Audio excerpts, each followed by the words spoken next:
Apžvelkime, kaip dirba šita IMAU kamera, kuri yra pakabinta pas mus prie ofiso, kurią galite atvykę pas mus pasižiūrėti, kaip jinai dirba. Štai turime du vaizdus iš kameros, nes šita kamera turi du objektyvus. Vienas yra fiksuotas, pasukam ten, kur mes norim stebėti, o kita yra kamera pačioje yra valdoma. Valdoma kamera šitoje vietoje yra pas mus apačioje, kaip matom, jinai atpažįsta žmogų, kitas spalva apsivedus, pažįsta ir mašinas. Reiškia, kamera yra pakankamai protinga ir jinai skiria, kas yra pas mus vaizde matoma. Tai yra labai svarbu, jeigu mes norime gauti pranešimus iš kamerų teisingesnius, o ne krūvą melagingų. Tarkime, šiuo atveju mes esam kamerai pasakę, kad tu siūs pranešimus apie žmonės ir apie mašinas. Jungiam šias abi funkcijas. Motion Detect mes esame išjungę. Ką reiškia Motion Detect? Motion Detect reiškia, kad jeigu vaizde bet kas, bet kur sujudėjo lapai, šešėliai, bet kas, kamera iš karto siūs jums nereikalingą pranešimą. Šitą funkciją laikom išjungtą. Yra ir sekimas, bet sekimo funkcija, supraskim teisingai, galbūt ne visada gerai dirbs. Vis tik tai nėra profesionali kamera už 1000 pinigų, jinai kainuoja mažiau negu 100 eurų.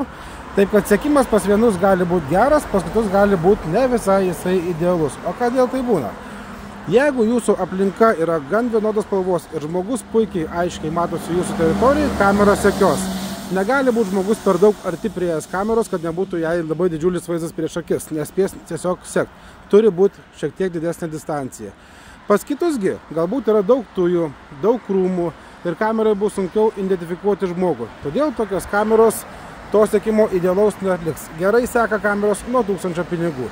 Be to, kas yra svarbu, kad šita kamera turi atskirus valdymus, tiek fiksuotai kamerai, tiek valdomai atskirai. Taip, kad susireguliuoti kamerą gali pagal savo poreikius ir gali matyti tiek aišku vaizdą pas save, tiek ir platų vaizdą, nes, tarkime, šita kamera stebi nuo to šiukšliadėžės iki mūsų mašinos priekio, o sekančią kamerą pasukame taip, tuo mes ją pavaldysime,